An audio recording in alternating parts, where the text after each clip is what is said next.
All right. She won't be back until around 5 in the evening, so take your time.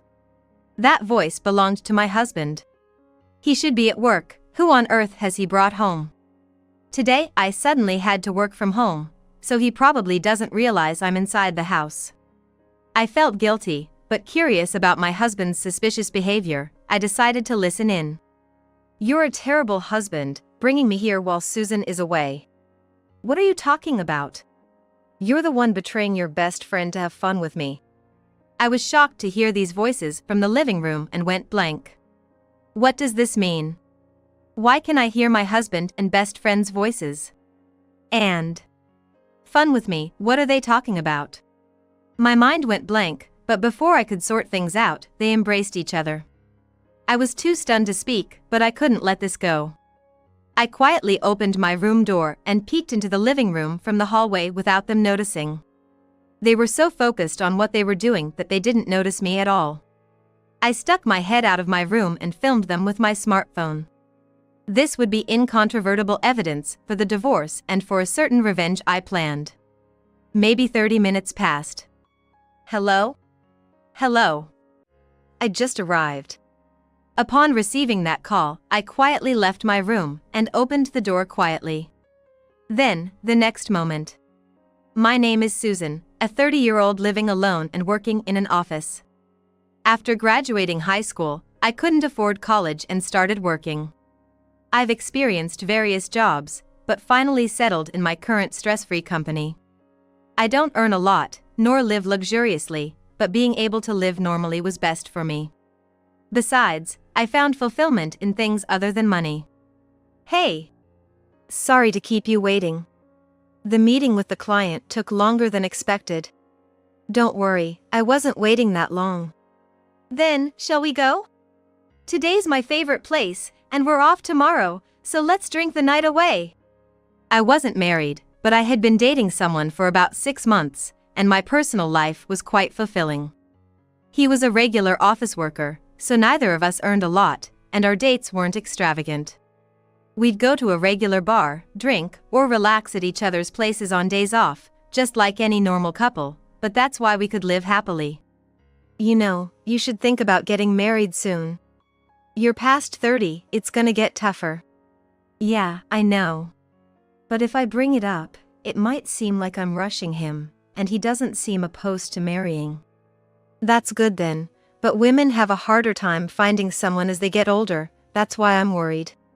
One day, during lunch with my high school best friend, the topic of marriage came up. Of course, being over 30, I was anxious. If I couldn't marry my current boyfriend, maybe I wouldn't be able to marry anyone. I'm not particularly beautiful or wealthy. But I wanted to avoid rushing him into marriage, being careful. He seemed serious about our relationship, and I believed he had his own timing. So, I waited for him to propose. Another 6 months passed. On my birthday, he invited me to a fancy restaurant. Last year, we had a party at home, so I was a bit surprised at this lavish celebration. It was a dress code restaurant, so I dressed up, did my makeup, and went to the restaurant. He came straight from work, in a suit. But he seemed different, his hair perfectly styled, giving off a good vibe. Thinking about how much he was celebrating my birthday made me feel warm inside. Thanks for coming today. And about your present. Could you accept this? He said, handing me a small box. Could it be a ring? I do like jewelry, maybe he bought a ring from my favorite brand. A ring. Will you accept this as my promise of a future together as husband and wife? He asked, opening the ring box while looking into my eyes, and proposed to me. Thinking back, it's a bit embarrassing, but I remember being so happy that I cried. Finally, I can get married too. Of course, I wasn't dating him with the sole goal of getting married. Even without marriage, he's genuinely a good person, and I thoroughly enjoyed our relationship.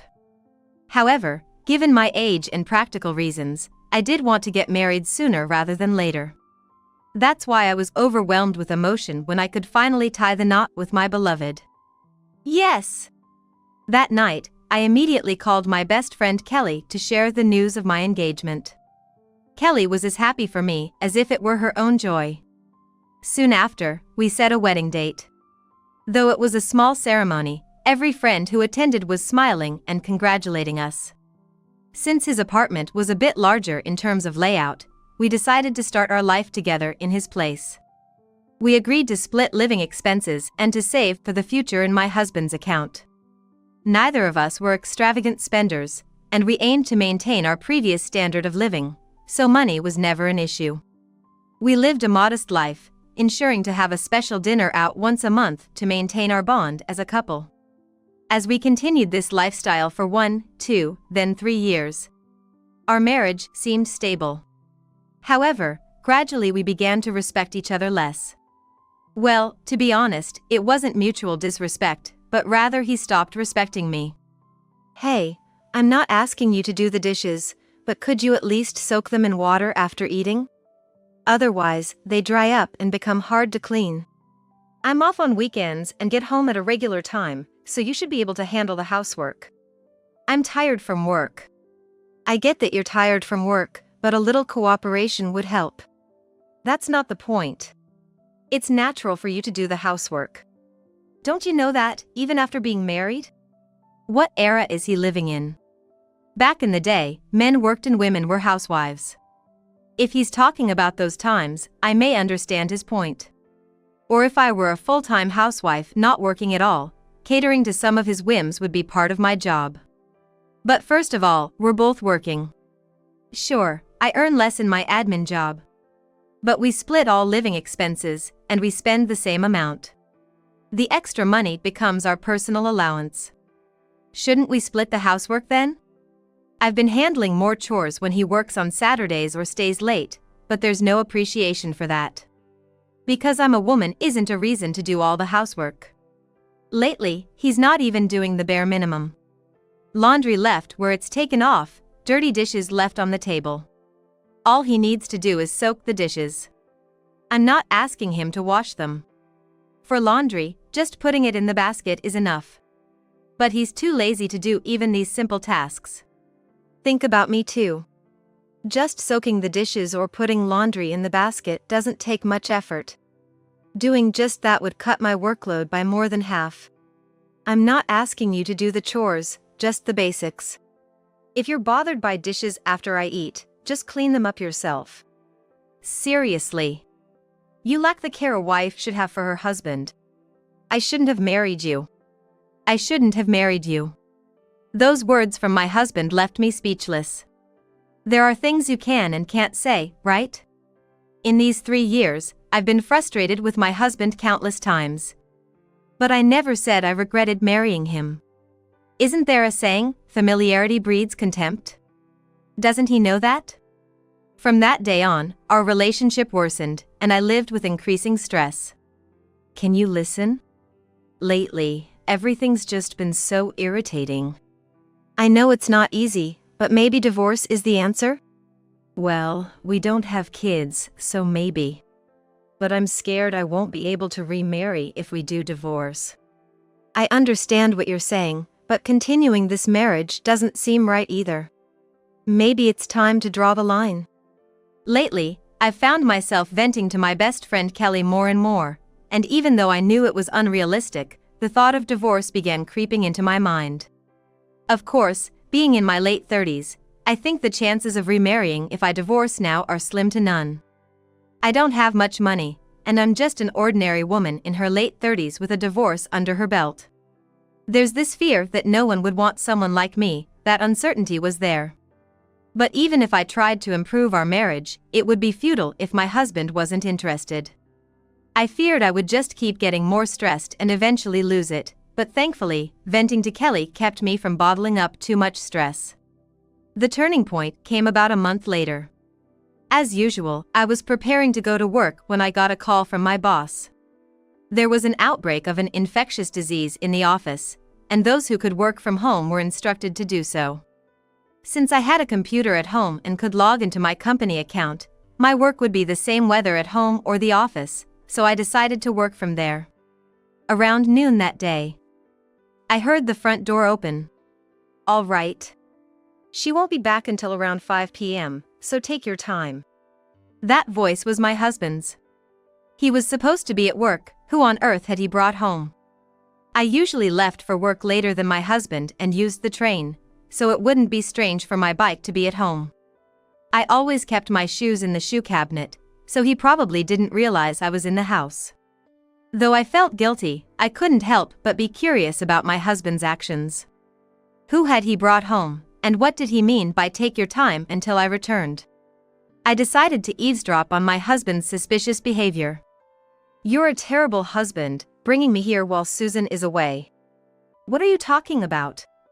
You're the one betraying your best friend to have fun with me. I was shocked to hear the voices from the living room and went blank. What does this mean? Why can I hear my husband and best friend's voices? And fun with me, what are they talking about? Thinking calmly, it was clear at this point that my husband and best friend were having an affair.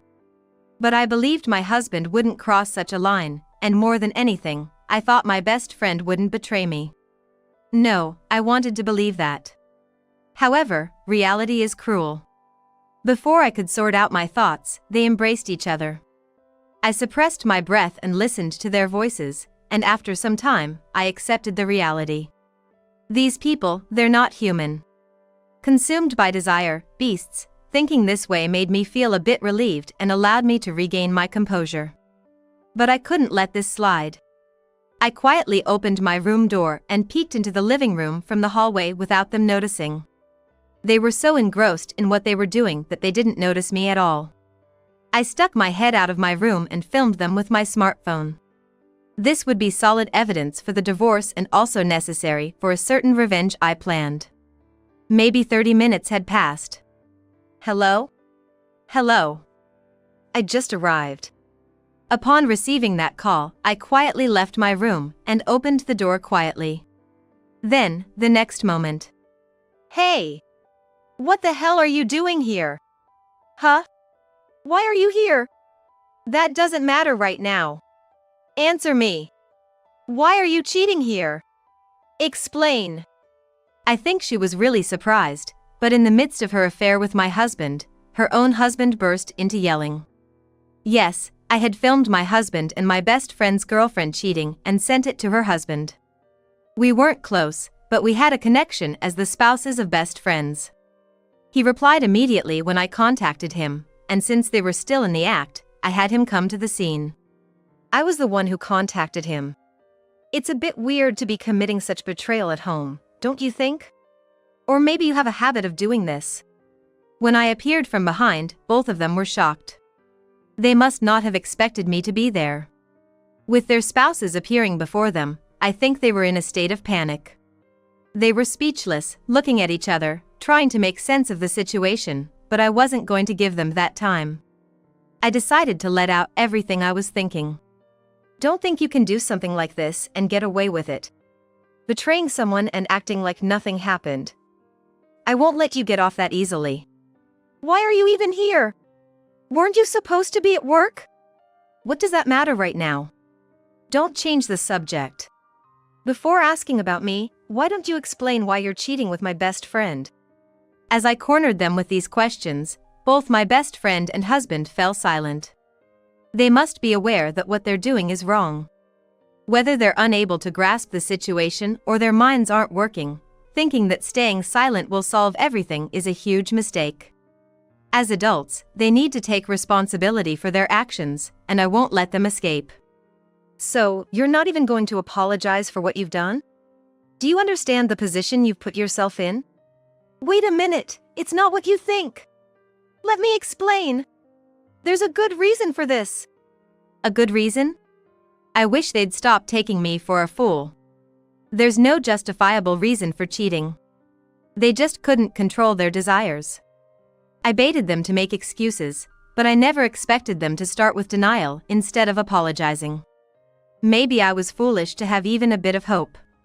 I thought they would at least apologize first. How naive to think that people who cheat would have any semblance of decent feelings. A good reason for cheating. I'd love to hear this. Even a child knows that betraying someone is wrong. It was just a moment of weakness. Just once we hadn't been intimate in a while, and I was feeling pent up. I just thought it'd be a way to relieve some stress. Yeah, that's right. It was just a little slip-up. A slip-up? Really?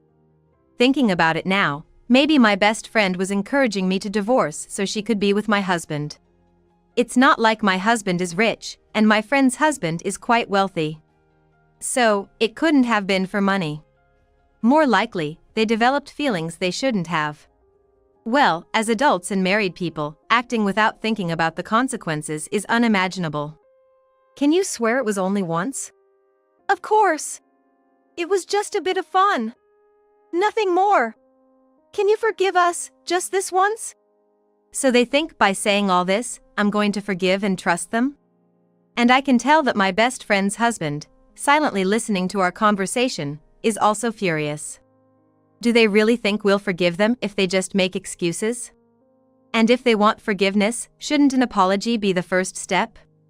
They haven't apologized for their actions, nor have they considered my feelings. All they're thinking about is how to get us to let them off the hook. I was truly disgusted to have such people as a best friend and husband. Shouldn't an apology come first? Expecting forgiveness without even apologizing. I can't believe such audacity. I'm really sorry. Please forgive us. They can't even apologize without being prompted. A clear sign they're not really remorseful.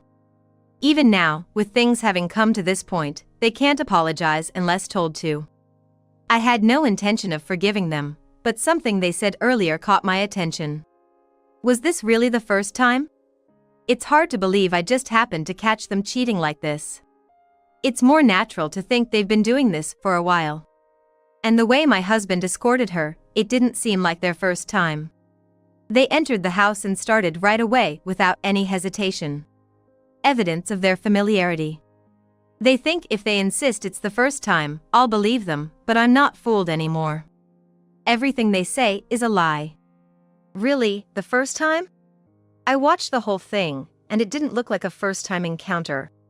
And even if it was, it seemed premeditated. That already raises suspicion. What? It really was the first time. It's just a coincidence that you were here today. That's why I can't trust someone who betrays me so easily. Show me your phone. My phone? Just give it to me. I demanded and took his phone. If it truly was their first time, there should be evidence on his phone. If they had been cheating, there'd be messages or photos. If not, there'd be nothing. I expected to find something, so I opened the phone and checked it with my best friend's husband. And there it was. It turned out they had been cheating for over 6 months. The first time, huh? All lies. What a joke. How much more do you plan to mock us? To think you've been deceiving me for 6 months. Betraying someone and then feeling good about yourself? And my so-called best friend? Knowing I was having issues with my husband, yet she goes and has an affair with him. This is no friend at all. You've been involved for 6 months and now you're playing dumb? Are you mocking me? No, it's not like that.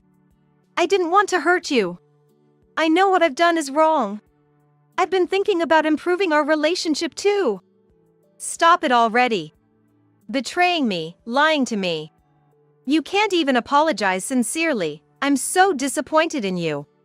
I yelled at my husband and slammed his phone on the floor. Maybe I should have kept it for evidence, but I didn't care at that moment. I just couldn't hold back my feelings anymore. Then, as if to stop me, my best friend's husband stepped forward and tapped my shoulder. Do you two have any idea what you've done? I'm really sorry. I didn't mean any harm. You were always busy with work, and I just wanted a little excitement. But I truly love only you. Please forgive me. I'm divorcing you. That's all I have to say. What? I'm deeply sorry. I swear we'll never meet again. Please, just this once, forgive us. I beg you. After all the lies, how can I possibly trust either of you? And yet, who do they think they are? Do they really think such a shallow apology will be accepted? This is beyond ridiculous. I will never accept their apologies, and I will never forgive them. I'm divorcing you too, and I'll be informing your company. Wait! The company has nothing to do with this. What makes you think you have the right to say that? After betraying someone like this, I'll ruin your life. No! Enough with the jokes. Do they think they're in any position to argue? My anger is at its limit. Don't mock people. You too will suffer for the rest of your lives, and I have no sympathy for you. This is the consequence of your actions, and how adults take responsibility. And now I realize, you married me just for my money, didn't you? No, that's not true. I truly love you. I run a business, so I couldn't always give you attention. I always indulge your whims, remember? How much money have I spent on you? And yet, you go satisfy your desires with my best friend's husband, utterly despicable. My best friend's husband had reached his breaking point.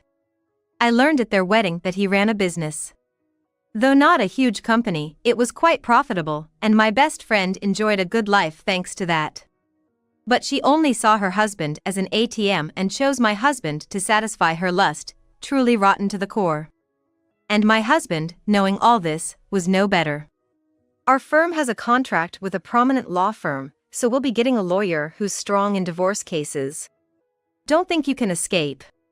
Fine. I'll do whatever it takes if we're divorcing.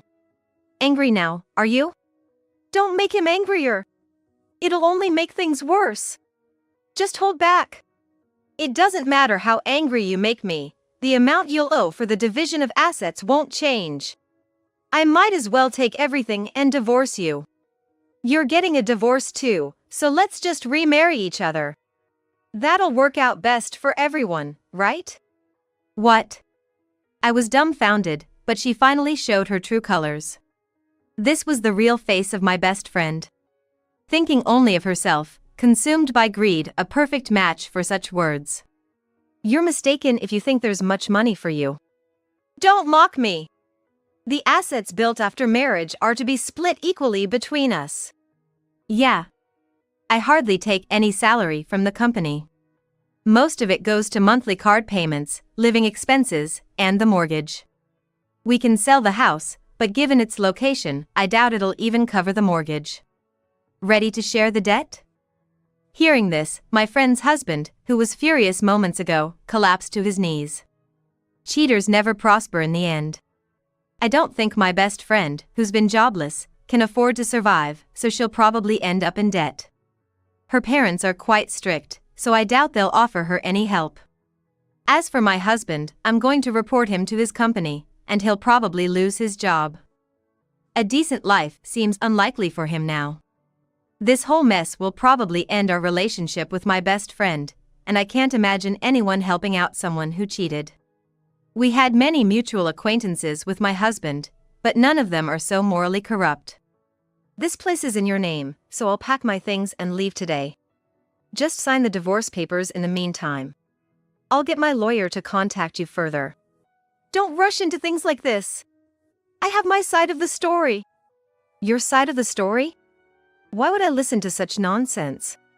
Just sign the divorce papers quietly, and if you have any complaints, feel free to consult a lawyer and argue your case.